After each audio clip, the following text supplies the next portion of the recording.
All right, we are back, and the sound is working. Wait, can you hear me? Hello? I'm kidding, it's working, right?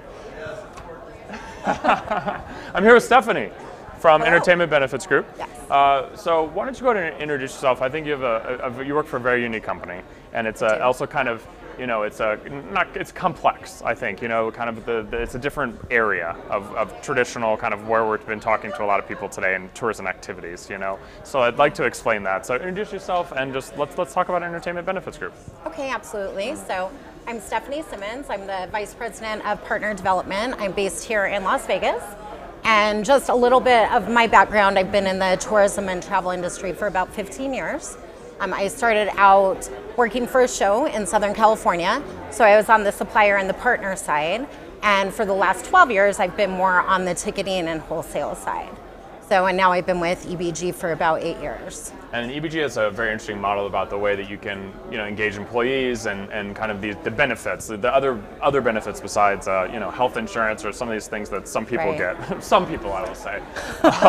But yeah, talk a little bit about what the business model is, and I know you have various lines, but just kind of the general, maybe not business model, but I guess premise behind why the company was founded.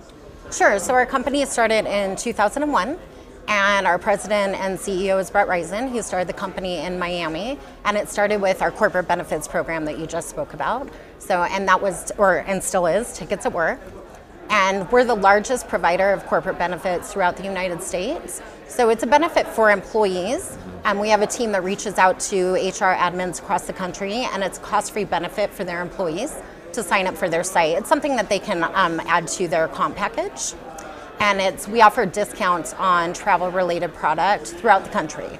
So shows, tours, attractions, activities, theme parks, just the plethora of that travel product. So it's pretty smart. So you guys basically go out, build the demand through a free product, then tie in with suppliers and you take commission. Is that generally how it works, or how does that business work? Is that accurate? That's the basic model. We need to provide value to our corporate clients. We have a reach of about 40,000 corporations throughout the US, mostly Fortune 500 and Fortune 1000 companies. So the reach is really big. Our active database of employees is, I think it's about 60 million now. So it's a lot of people throughout the country. And the premise is we have to maintain the integrity of our program. So it's discounts on travel-related product throughout the country. And it's either best in market, exclusive offers, that type of thing. And so when you come to Arival, you know, the first Arival event, is it for, you know, you're trying to basically get the suppliers to understand you guys? Is that kind of the core thing? So it's a two-sided marketplace, right? But it sounds like you have plenty of employees, and the more supply you have, the better, because, you know, more options makes a happier customer generally. Is that kind of, you know, tell me why you came to Arival and what you're hoping to get out of it? Absolutely. I think first and foremost is our partners. We're a very partner-driven organization that kind of comes from the top down. So our partners are really important to us, and we have partners here from across the nation. So that would be the number one reason for sure. And as you mentioned as well, we have different lines of business. So we are a complex company. We're not just a straight OTA. We have our corporate channel that I talked about. We also have our public sales channel, which we have just online websites, Best of Vegas, Orlando Fun Tickets, Best of Orlando, showtickets.com, as well as a public website. And then we have a retail business here in Las Vegas. So we do have a large presence in Las Vegas, so that was also a reason why it was important for us to be here. Then it also seems like those are kind of a different marketing animal, right? Kind of the consumer side of things. So how does that work on partnerships when you're kind of setting things up with suppliers? Like, you know, you can be distributed on some of these websites that are more consumer facing. We have this employee benefit portal. How does that work when you're having these conversations with partners? Because partnerships, obviously, and especially in most places in travel, are real important, you know, but there needs to be value for everybody, right? I mean, that's the key. So how do you have these conversations? That's the really great thing about our business, is because we're unique. Like I said, we're the largest in the corporate space. So we have a lot to offer to our partners. It's not just one sales channel. So we can really work strategically to figure out what the best strategy is, depending, are you going to be on a public website? Are you going to be on the corporate sales channel? What type, if there is a discount, what type of discount do we think is going to be the best for a consumer to provide that value as well? And then we really want to drive the sales and the revenue and the volume for our partners. So that's the ultimate goal. along with driving the value for our corporate clients and our public consumers. And so when you're trying to get that, drive that demand and get the demand generation going, what are some of the things, I know it's not directly what you do, but, how do you make sure the partners are happy with demand generation? What are some of the things that you might have learned over the years as you've watched the company? Yeah, sure. And it really varies by product and it varies by market. So it's important to sit down with partners and find out what's important to them and just really build upon that. And it's different across the country as well.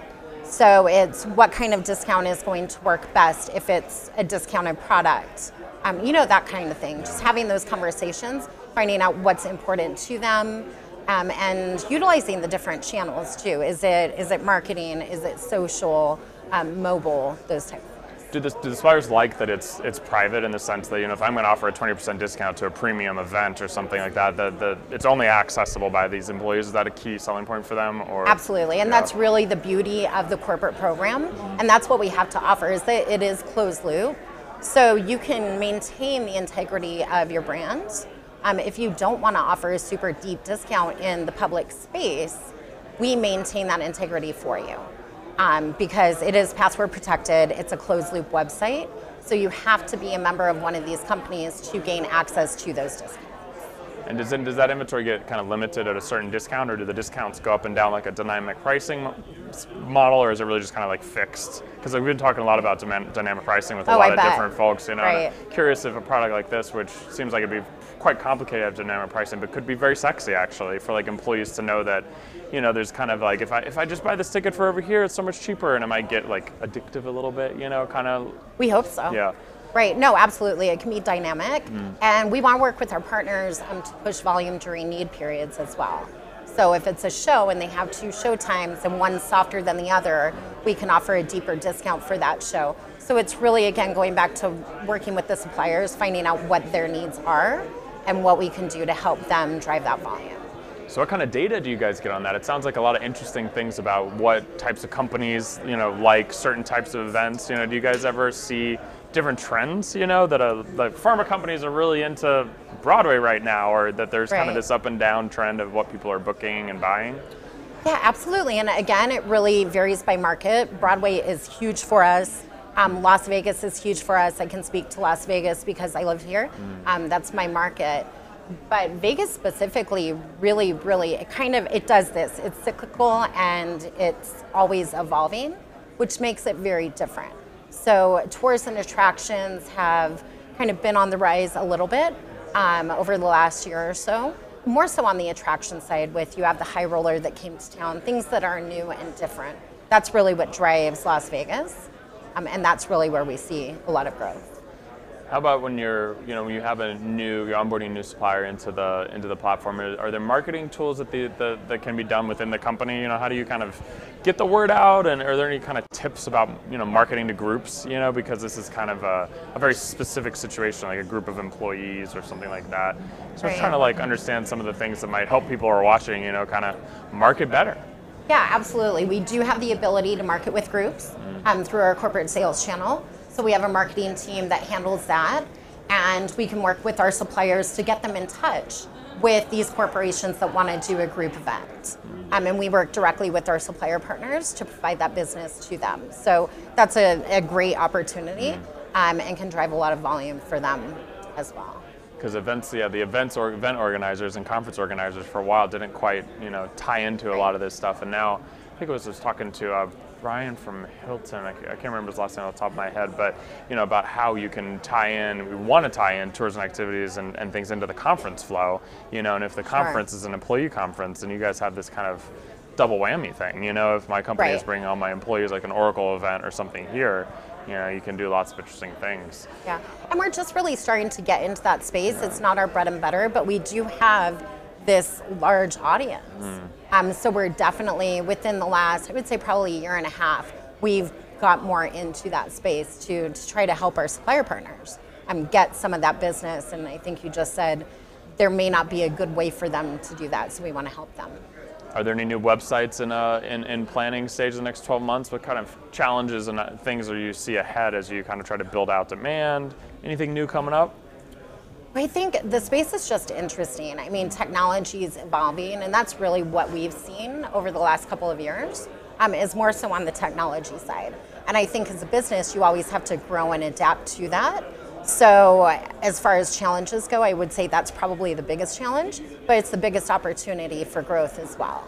So that's exciting. I think everything is shifting more towards mobile, so it's changing your business strategy. It's figuring out how to reach that audience, how to market to that audience, what's going to work best for them to still drive the volume, again, going back to the partners. Do you guys see a lot of bookings kind of in destination as well, with even through like the employee portals? Like, does that still kind of happen where people are on a trip and remembering, oh, we have this benefit, and then kind of coming in? Is that still something you guys see? We do, and we're seeing that more and more, especially with mobile. And people being in market on their cell phones, right? So I think that will become more and more. We do still have a large advanced booking window. It's through our public sites and through the corporate sites. Here in Las Vegas, we have 45 retail locations. So we operate a lot of the concierge desks on the Strip as well. So that's face-to-face sales. So most of those ticket sales happen about 3 days within consumption of that ticket. The corporate is still kind of that advanced window, because you kind of still have this like, expectation that corporate's from way further out, and that they're still, that it's just the corporate world, right? It's not kind of like that. It is, and it stays pretty consistent.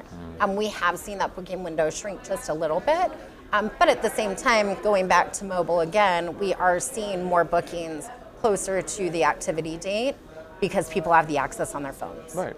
It's easy, and that's what they want. Yeah, absolutely. Well, thank you for doing that. That's a good place to end on. It's easy, and you should use your phones more. Thank you very much. Appreciate having you. Enjoy the rest of the show. Thanks. Absolutely.